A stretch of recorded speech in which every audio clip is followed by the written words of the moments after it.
glasses.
Hi everyone, thanks for joining. We're going to get started now. Today we have approximately 40 minutes, and just a reminder, one question, one follow-up. We have Dr. Brown and Dr. Yaffe here today, so I'll turn it over to them to get started. Thank you. Good morning, it's Steini Brown from the Dalla Lana School of Public Health at the University of Toronto. Before we start today's briefing, I'd like to apologize that when we start presenting the slides, the sign language interpretation will disappear. It will come back as soon as we are done with the slides. I also want to just take a moment to say thank you to the dozens of scientists who work as part of our science advisory, our modeling consensus, and our evidence synthesis tables. They've come from universities, hospital research institutes, agencies, and other groups across the province, and it's been a pleasure to work with them over the last several months. We can go now to the slides. I'll wait for them to come up. Great, thank you. So the key findings are very clear today. The cases continue to grow. Although we've talked about being in a precarious situation, we have seen consistent low-level growth really for about the last 2 months. Overall case levels in the province now are more than twice what we'd call the red level. And the percent positivity, although flattening right now, has increased substantially since 2 months ago. Our ability to control case growth is still very precarious. And this continued low-level growth that we've seen is just adding greater and greater pressures and removing more and more of our ability to control the growth of the pandemic. It's important to note that continuing case growth will increase the number of outbreaks that we see in long-term care homes and other settings where people live together that are quite vulnerable to the spread and the impact of the disease. Under all scenarios, ICU occupancy, even under a zero growth scenario, will be above 300 beds within 10 days. And the worst case scenarios show that we'll be above 1,500 beds, essentially about 75% of our entire intensive care unit system by mid-January. We looked very carefully at the experience in countries like Australia and France, trying to understand the impact of their hard lockdowns that have happened for about 4 to 6 weeks. These sorts of hard lockdowns can reduce case numbers in Ontario, we believe, to less than 1,000 per day if they're of sufficient duration. And if they're matched with increased testing and increased support to people in those communities where exposure to the disease is highest, we may be able to get down to lower than 1,000 per day. With lower case numbers, we will be able to maintain safe intensive care unit care for COVID-19 patients and for other patients who require intensive care unit support. And as noted in previous briefings, the public health restrictions of any sort will require more resources, particularly testing and support for people when they need to isolate or quarantine in those communities where exposure is highest and in essential service workplaces where exposure is higher. This slide updates the slide that we show at the beginning of every briefing. This is a picture of the total new cases per 100,000 residents per week across the public health units here in the province. What you can see now is virtually every line is above the restrict level, and you see continued growth in a number of different jurisdictions, with particularly strong growth in at least 3 or 4 public health units over the last few days. And if you look here, you can see the percent positivity across public health units. I want to talk for a few minutes about the totality of the case numbers, the percent positivity, and testing. Although you see a little bit of recent flattening in the percent positivity, It is at an overall much higher level. It's essentially increased by about 30 to 50% since the beginning of last month. And importantly, we've also seen a substantial increase in testing at the same point, with cases more than doubling over the same period of time. And so you see dramatic growth in cases, a very strong growth in testing, and at least for the beginning of the period, a growth in percent positivity as well, maybe just a bit of flattening now. That means that we are in a very, very challenging situation in terms of control of the disease. And this slide shows you the percent of COVID-19 test results returned within 2 days across the public health units. You can see here this continuing picture of regional variation that we see with virtually all of the indicators that we look at. The regional variation here, though, is about twofold, which is a really important variation to look at. Getting test results back to people quickly is critical to control of the disease. It's critical to helping people isolate. It's critical to case and contact tracing. And so very prompt return of COVID test results as quickly as possible is an important indicator. And you can see both below goal here in a number of areas, but also substantial variation across the province in access. And you can see here the percent positivity by age group. Really starting back in April, at the left-hand side of the chart, you can see very, very dark squares. Each square represents a week since the beginning of the pandemic and a age group such as 75 plus at the top of the chart. You see it lightens during the summer, but you can see now this continuing trend towards darker and darker squares, despite a much, much higher level of COVID-19 testing in the province. Important to note as well that we see growth in the percent positivity in our two most vulnerable groups, people really above 65 and above 75. Overall percent positivity is down in less vulnerable groups, but growth and percent positivity in the most vulnerable groups. This is the start of the projections here for case growth in Ontario. You can see we continue to track other jurisdictions. And this is despite a number of the restrictions that have already been put in place. In some ways, it's not surprising given what we've seen in other jurisdictions as well with accelerating growth. And a few slides on, I'll show you a picture of how that looks in those other jurisdictions. However, if we continue on at about 1 to 2 to 3% growth, we're going to be between about 3,000 and 5,000 cases by the fourth week in January.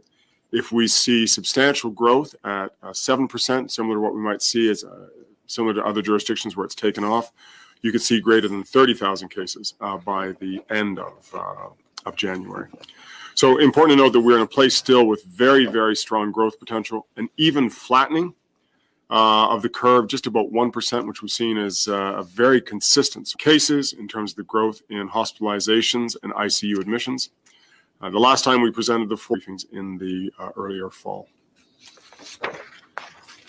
And you can see here the impact of this growth in cases and growth in hospital admissions on ICU occupancy.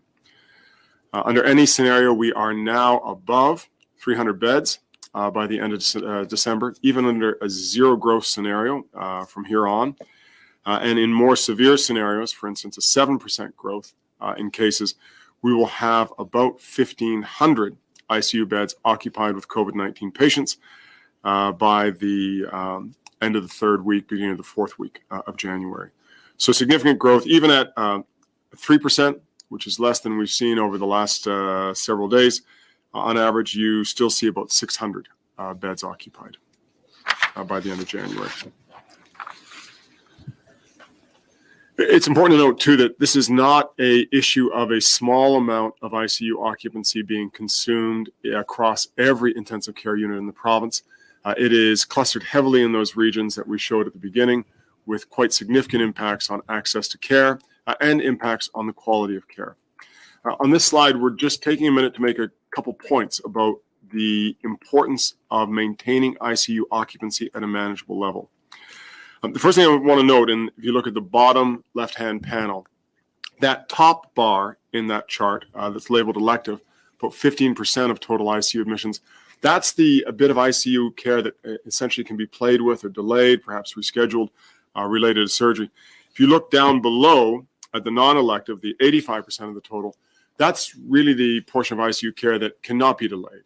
And so this is any number of different reasons for admission, whether it be heart attacks that need immediate and intensive care, accidents, trauma, any number of other issues. It's not as if we have the total number of beds to deal with. It's a very small portion that we have while trying to maintain access to necessary care. And then if you look at the right-hand panel, you get a sense of how the occupancy level varies with the impact on access to care. As occupancy levels rise, regardless of how many number of beds you have in an intensive care unit, you see an increasing risk of delayed access to care. And we know from previous studies that decrease in access to care actually leads to an increase in mortality. So you really start to see here COVID-19 impact on the ICU playing out in terms of increased mortality in a number of ways. It delays access to necessary care. We'll show a chart on the delays in access to surgery and other types of care shortly. It impacts, obviously, directly through people who have COVID-19 and die in the intensive care units. And it delays access for people who need intensive care, adding further to the mortality. And you can see here the continued impact on access to care. The red line on this chart reflects access to care at 2019 levels. If you look, for instance, at the purple line, that is access to surgery. The beginning of the year, over on the left-hand side of the chart, you can see it's roughly paralleling the 2019 levels. In the first wave, it drops precipitously. You can look at that space below the line as really reflecting all the people who did not get access to care. It comes back up after the surgical restart for a period of time in August and actually crosses the 2019 levels. But then since then has really been below 2019 levels. And this is delayed access to care for heart disease, for cancer, important orthopedic procedures. It's not elective or easily delayable care in many cases, and this in itself will have a significant impact on health. You can see a decline as well if you look at the beige line on diagnostic imaging, MRIs, CTs, and other tests. And you can even see a decline in access to emergency room care, which includes not only sort of low acuity, but also high acuity emergency care, suggesting a continuing deficit that will have impact on care and on outcomes for a while. It's also important to understand that the spread throughout the community has a significant impact on our long-term care homes. And so the biggest predictor of an outbreak in a long-term care home is the spread of the disease in the communities around the long-term care homes. It gets then into the long-term care home or other congregate settings and leads to a significant impact in terms of further cases, hospitalizations, and deaths. It's important to note as well that these communities from where people who work in long-term care homes come are the same communities that face the long-standing structural barriers around access to suitable housing, the need to work in essential frontline work such as personal support workers, and multi-generational housing that lead to higher spread, that lead to higher exposure and higher spread of the disease. And so if we see, as we talked about before, that the disease is inequitably spread across the province, that it hits communities facing barriers around access to suitable housing, where they've got strong amounts or high amounts of multi-generational housing, and where there's high percentages of people needing to work in this type of essential work, you'll actually see an increased spread into long-term care homes with obviously disastrous consequences in terms of mortality and hospitalizations. Once the disease is in the long-term care home, the spread throughout the long-term care home and the impact in terms of mortality is really a function of crowding, multi-occupant rooms, or a work where people work in one long-term care home, an older ownership, older design of the homes. You can see that there's been a substantial reduction if you look at some of the data on our website in the number of residents in 3 to 4 bedrooms in crowding, but there are still about 3,500 residents in 3 to 4 bedrooms. This growth in cases in long-term care homes translates to growth in mortality. You can see this consistently increasing amount of mortality at a fairly consistent rate right now, about 100 deaths in the past 7 days. At our last report, it was 102 deaths in the 7 days preceding. But yesterday's count from the long-term care tracker was about 21. So potential for significantly increasing death rates here and death numbers here as well and also consequences in terms of higher rates of hospitalization and strain on our healthcare system. Overall, mortality is continuing to increase as well. When we last talked about mortality, we felt it would be perhaps between about 25 and 30 a day at this time. I believe it was 26 today, but it's tracking higher. Yesterday it's tracking higher and higher as we look at this, with the potential that if case rates continue, we will look at a most likely estimate of about 50 deaths a day by the middle of February. There's a very good paper that's just come out by Mol Verma and Fahad Razak and colleagues that looks at the death rate and hospitalization in the first wave compared to flu. The death rate is about 5 times as high, with significantly greater risk of ICU care and ventilation when in the intensive care unit. So this is not to be confused with just a wave of flu. This is a different disease with very different health consequences. Now, Ontario continues to follow along the path of other jurisdictions. You can see here the curves for countries such as the Netherlands, France, the United Kingdom, and Germany. They moved into their second wave earlier than Ontario and Canada. You can see Canada is the dark blue line at the bottom. We're starting to track there up. And that dark blue dashed line that goes straight across tells you where we are in Ontario right now at about 133 cases per million people a day. What's important to note is that virtually all of these jurisdictions have seen growth until they have implemented some form of a harder or more stringent lockdown. There's been no self-correction in the disease in any of the jurisdictions that we consider pure jurisdictions right now. And so without action, which all of these countries have done to bring it down, you will likely see continued case growth and a great risk of that accelerated case growth as you see in that big spike in France or that big spike in purple as you see in the Netherlands. On this chart, we're showing the case numbers and what happens to them following a lockdown in both Australia that started at a much lower rate of cases. They started their lockdown below 100 cases per million population. And what happened in France when they started at about 700 or 800 cases per million population. Just to remind people, we're about 133 right now, so we're between where Australia was when it started, but not yet where France was when it started. In both cases, hard lockdowns with very, very clear communication around the need for the lockdown with very stringent sort of enforcement or other issues to make sure the lockdown works, but also, we'd argue, with a great need for support of people during this period of time.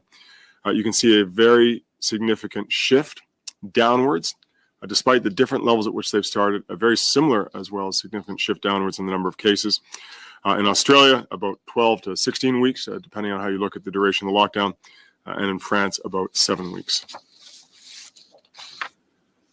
And if we look at this in Ontario, I want to just talk about this chart for a while. You can see the impact on case numbers of different durations of a hard lockdown. Based on what we saw in Australia and in France, cases will continue to grow. If, for instance, we started a lockdown on the 28th of December, that's what this chart shows. Cases will continue to grow for a period of time. Then the decline in contacts between people will start to take over and case numbers will come down. However, it's really critical to note that the duration of the lockdown has a very big effect. At about a 4-week hard lockdown, you see case numbers under 2,000 per day under the 3 scenarios we've modeled here. But after 6 weeks, under 1,000 cases per day under any of the scenarios we've modeled. If you look, for instance, at the top, the darker orange line, if we see strong growth between now and the 28th in the number of cases, for instance, if there's a lot of social interaction around the holiday time, people are visiting, if there's events where there's crowding into small enclosed spaces, and we see a substantial growth in the cases between now and then, you actually will still get to a place where the total case numbers exceed 5,000 before you start to come down, and it will take longer. It'll take about 50% longer to get the numbers under 1,000 cases per day.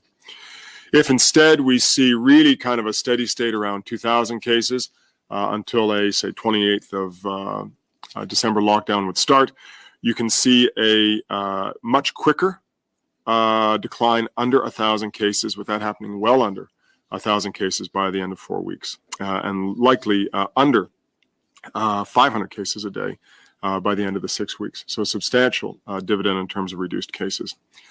However, we believe this would be even more effective and you'd see an even larger drop in cases if there is more support for communities, where we need support for isolation, where we need a stronger community engagement. And it would be obviously better with stronger adherence to the measures in the lockdown, and obviously better with greater access to testing that people can get to and that works for them. The stringency of the lockdown is very important. Last briefing, we talked about the changes in mobility following the current set of restrictions that have been imposed. What you can see here is a relationship between the stringency of the restrictions and the degree of mobility. This shows you the mobility index for a number of different provinces across Canada. That green line that dips well below the other ones is Manitoba, that really started the most strict of the lockdowns that we've seen across the country on November 12th. And you can see it starting to come down here with a big dip in mobility compared to other jurisdictions. This change in mobility will take a time to filter through to a reduction in the number of cases, but stringency is important. And it's important to note, too, that the timing of when this lockdown, if there is a lockdown, starts is really important. If we started on December 21st instead of December 28th, it plays out significant reductions in cases under almost any scenario. And so even if we saw 0% growth in the overall number of cases between now and December 28th, starting earlier, starting today, would still reduce the total number of cases by 800 by December 31st. But by the end of the month, by the end of next month, it would reduce it by over 11,000 cases. And if you look under the more negative scenarios in terms of growth, if we started on the 21st instead of starting on the 28th, and we had about 5% growth going into the lockdown, you would see over 45,000 fewer cases in the province, with a significant impact in terms of reduced mortality and a significant impact in this case, if we went earlier, in terms of lower ICU use. So just to return to the key findings, cases continue to grow and overall case levels are high now. Although the percent positivity is flattening, it's important to understand that percent positivity has increased substantially since earlier in the fall. And the ability to control case growth is very precarious and continues such. We will see continuing case growth, which will increase outbreaks in long-term care homes and other congregate settings, which will translate to increased mortality and increased hospital use. Under all scenarios, ICU occupancy will be above 300 beds. This is the second of the thresholds that we discussed earlier in the year. This means that we will see cancellations of surgery, we will see reductions in access to necessary care, and we will see the risk of delayed access to care, intensive care unit care for people who truly need it, immediately under any of these scenarios. And this impact is heavily clustered in a relatively small number of hospitals in our most hard-hit communities. If case growth continues under the worst case scenarios, we'll be above 1,500 beds by mid-January. And it's important to note here as well that this is not simply an issue of more beds in intensive care units. There's highly trained staff that are needed to care here. And even with new staffing models where we use people who don't work in intensive care units to provide this care, you will see a corresponding reduction in access to other procedures. So regardless, there will be a significant impact on access to care. Based on experience in France and Australia, hard lockdowns, very stringent lockdowns, a very strong communication of 4 to 6 weeks can reduce case numbers in Ontario. The duration of the lockdown is very important. The starting level of cases for the lockdown is very important. And we believe, as well as we've said in the previous briefings, that strong community support and increased testing volumes will have a dividend to pay here and actually help reduce case numbers down even further.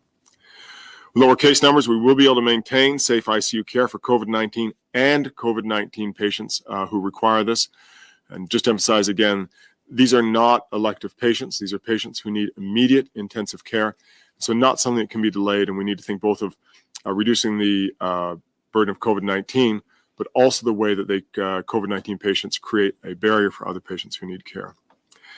And as noted previously, public health restrictions do require more resources, more testing, and more support for isolation, more support to allow people to isolate when they test positive.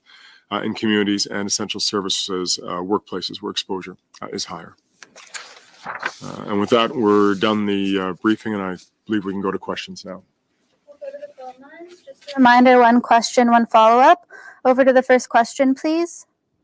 First question comes from Ashley Legasic with News Talk 1010. Please go ahead. Hi, thank you, doctors, for taking my question. I'd like to hear from both of you about what specific actions need to be taken right now to achieve the results that you spoke about today, and when would you recommend that these measures be implemented? Okay, I guess I'll start. Good morning. Thank you for the question. We're in a very, very challenging and precarious situation, as Dr. Brown has outlined. And we do need to have measures that will reduce people interacting with other people that don't live in their household. And those specifics of what's going to be in place in Ontario will be announced later on at 1 o'clock. I know there have been many emergency meetings and discussions over the weekend with the Premier, Cabinet, and experts to figure out what the best thing to do is, and to do it, I would say, obviously, as soon as possible, but also giving time for people to prepare for the changes that are coming. I'll turn it to Dr. Brown. Thanks. So the modeling that we present and the analysis that we present in the deck is the result of teams working across a number of different universities, teams at the University of Toronto, University Health Network, teams at Unity Health here in Toronto, teams at McMaster University, teams at Public Health Ontario here within the Ministry of Health and Ontario Health. And it is a very consistent picture across all of these analyses. The earlier work starts to reduce the contacts between people and support people who need to isolate at home, the lower the case numbers will be. So earlier, always earlier is better on this. I don't think there's any disagreement among all the scientists on this. And second, activities that reduce the number of contacts are really important. So anything that keeps people at home, allows them to be at home, supports them to be at home is critical. Reducing that mobility substantially, as we've talked about over the last two briefings. And also things that reduce the likelihood of transmission when people come into contact with others. So although there persists some debate, I believe popularly about the question of masks, I don't believe any real debate among the scientific community that masking and masking more and in more settings can be helpful. But finally, I think it's important to note that case rates still remain highest in those communities that face long-standing structural barriers. Problems like lack of access to suitable housing, precarious work, multi-generational households, needing to go to work to be able to put a food on the table. In these sorts of communities, unless there's strong support for people to isolate and stay at home, we will not be able to get control of the pandemic. Follow-up? Thank you very much, both of you. And Dr. Brown, you did just touch on it a little bit, but I want to dive a bit deeper. Where exactly are people getting infected right now? As of today, where is the biggest problem? Is it shopping, schools, workplaces, indoor gatherings? Well, maybe I'll turn to Dr. Yaffe to talk about the outbreak data or where the transmission is. I can talk about what's in the literature afterwards. Sure, thank you. The bottom line is there are outbreaks anywhere that people congregate, anywhere that people are interacting with other people. So, we have outbreaks, obviously, in long-term care facilities, retirement homes, jails, correctional facilities, shelters. We have outbreaks associated with malls, day nurseries, schools, and many cases, as Dr. Brown said, they are reflecting the rate of infection in the community. So if you're in a community that has a lot of COVID, it will spread into these settings. And in some of these settings, like long-term care facilities, it can spread very quickly. And it's a very vulnerable population. So you'll see a lot of cases, a lot of hospitalizations, a lot of deaths. And so the bottom line is we have to focus on the whole community, not just specific settings. Next question. Your next question comes from Lorenda Redikoff with CBC News. Please go ahead. Hi there. I'm looking at the graph on page 7, and so we see, those various arcs up. And we see those every time with these modeling projections, and sometimes those possible case numbers, like they just seem out of control, and then we never get close to that. So how would you describe to people, where are we at now in terms of that graph? And what do these numbers really mean? So we've gone through a period now where we've seen a series of restrictions. And I think sometimes people look at the restrictions as being an on or an off switch. They don't have that sort of an impact. Putting restrictions in, I believe, has actually started to slow what was the potential growth here. If you go a little further on in the presentation, you look at what happened in a number of those other jurisdictions, there was that explosive growth. We began to put in Ontario a number of these softer restrictions, as you've seen, across a number of the different public health units in place earlier. We're still about a month and a half to 3 months ahead of a number of the other jurisdictions. And so you're actually seeing not the most explosive growth yet, but you're still seeing this continuing sort of low-level growth. What that means is that we continue to kind of play in the area of, say, the 1% growth scenario, the 2% growth scenario, that sort of low-level growth. And that's really, I think, a function of the restrictions that are in place now. But they can continue. And if you get a series of super spreader events, as we see in other jurisdictions, or you see a decline in compliance with the public health interventions, you will see higher and higher levels of growth, as you did see in a number of other jurisdictions as well. And so that, the biggest challenge in communicating the modeling is that each time we present the modeling, there are changes. There's changes in policy, there's changes in behavior, and these affect where the curves are. But where we are is still sort of boiling along at that, or simmering along at that 1% sort of level of growth. Follow up? And in terms of the idea of a hard lockdown, how long do you think one needs to be implemented? And then you talk about extra support. What is needed in terms of those extra supports to protect these more vulnerable communities? So in terms of the length of the lockdown, in the slides that we've shown, we don't believe anything less than 4 weeks will be effective, and longer durations will be more effective. 6 weeks gives a significant added likely reduction in case numbers. They won't start coming down right at the beginning of the lockdown necessarily in a way that would, I think, give people reassurance, but they will come down over time. In terms of extra supports, it's everything from making sure that people don't have to choose between going to work or putting food on the table, so income support is critical. It's issues about safe isolation and quarantine, so the ability to either move to an isolation hotel or move family members out if you need to isolate at home and you don't have space. It's eviction moratoriums. It's very, very clear communication, working with communities to make sure that people understand the importance of testing and adherence to the public health interventions. And it's providing testing that really makes it easy for people to get to the testing, so that it is next door to apartments where there's high rates of infection, that it's in community centers or in places where it's easy for people to get to and they don't require a car or driving or traveling on public transport. Next question. Your next question comes from Laura Stone with the Globe and Mail. Please go ahead. Hi, Dr. Brown. I just wanted to follow up on Lorenda's question about lockdowns. What is the difference between the lockdowns that we're seeing now in the lockdown zone and a so-called hard lockdown? I mean, you compare it in the modeling to France and Australia. Are we talking about curfews? Are we talking about stay-at-home orders? Can you just explain to the public that's looking at that term, hard lockdown, and tell us what that means? Sure. So there's variation, for instance, or there's differences, for instance, between Australia and France, but there are some consistencies as well. So in both jurisdictions, they saw really kind of very strong stay-at-home directions. Each jurisdiction or each country implemented it differently, but really stopping people going to work if they can work at home. It was very strong control about traffic and gathering. For instance, both jurisdictions used curfews. There were some variations in the types of businesses that were allowed to stay open, but in both jurisdictions, again, non-essential businesses closed, and there were reductions or restrictions in operating for other businesses. And finally, I think what was really very important in each jurisdiction, although they pursued this differently, was to communicate the seriousness of this so that people did stay at home. And there's different ways to do that. But if you just look out on any of the streets in downtown Toronto, the amount of street traffic is much higher than you would have seen during the spring.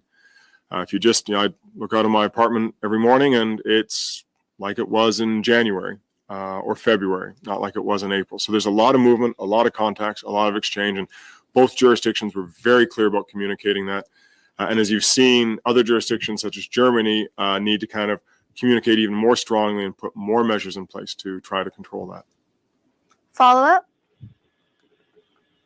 And I wanted to ask you just on a different matter regarding the statistic from December 10th about the epidemiological links of cases and Toronto Public Health having 70% no epilink. The health unit's disputing that, saying it's now 12%. And Public Health Ontario says it should have been classified as no information versus no epilink. I wonder if you can just comment on this figure. What's the difference between no information and no epilink? And is the issue really that we still don't know where cases are coming from in Toronto? Right. So we're working right now with Toronto Public Health, and we actually receive our data from Public Health Ontario. So we're working to understand what is happening in that data. And the next time that we present it, we'll actually have a good picture. I wouldn't feel comfortable right now presenting it because we haven't had time to really go in and understand the differences in the data. Next question. Your next question comes from Shalima Maharaj with Global News. Please go ahead. Hi there. Thank you for taking my question. I was looking at the positivity by age group weekly assessment, and you mentioned some of those vulnerable groups, but one group that seems to stand out as well is that between 14 and 17 years of age, their number seems to be quite significant, going from 1 week in December to 6.8, now most recent to 6.2. Where are we seeing this transmission coming from? What kinds of settings? I know you mentioned any kind of setting that people gather in. Everyone want to talk to this? It's outbreak data. Yeah, basically these are teenagers, and anybody who's had a teenager knows how hard it is to control their behavior. But anyway, these are basically kids that have either gotten it from other kids or from their parents often, or in the out in the shopping malls or whatever, different settings like that. Follow up? Yeah, absolutely. We've also been seeing a lot of long lineups outside of shopping centers and big box stores. What are we seeing as far as the actual rate of transmission in those types of settings? And are further restrictions warranted in terms of, capacity, for instance, in those types of settings? So are you talking about lineups at malls? Is that what? Lineups at malls and as well at big box stores. I know there are obviously capacity limitations right now for those who are in the gray lockdown zones, but just across the board, are you seeing numbers that suggest to you that more restrictions are warranted there? I'm not sure that the data actually is that specific, but I would say that certainly, we've seen big lineups, lots of people perhaps not keeping the 2 meter distance between each other, not wearing their masks properly. This is one of the issues that I think is worth mentioning is a lot of people don't wear their mask properly. They think, well, I'm wearing my mask, I'm good. It has to fit closely over your nose, mouth, and chin. And many people seem to put it under their nose. So we have people not keeping the right distance, not wearing their mask properly, and talking with each other and potentially spreading the infection. Big box stores, yes, it's an issue, I think, and we need to look at how do we reduce the number of people that are going into big box stores as well. Last question. Your final question comes from Pamela Van Meer with Kawartha 411 News. Please go ahead. Hi there. Thanks for taking my question. As of today, there were approximately 915 people in hospital in Ontario with COVID. Back in April, the Financial Accountability Office released a report saying there was 22,358 acute care beds in Ontario before the pandemic. 21,425 were taken, leaving 910 beds for COVID patients before the pandemic.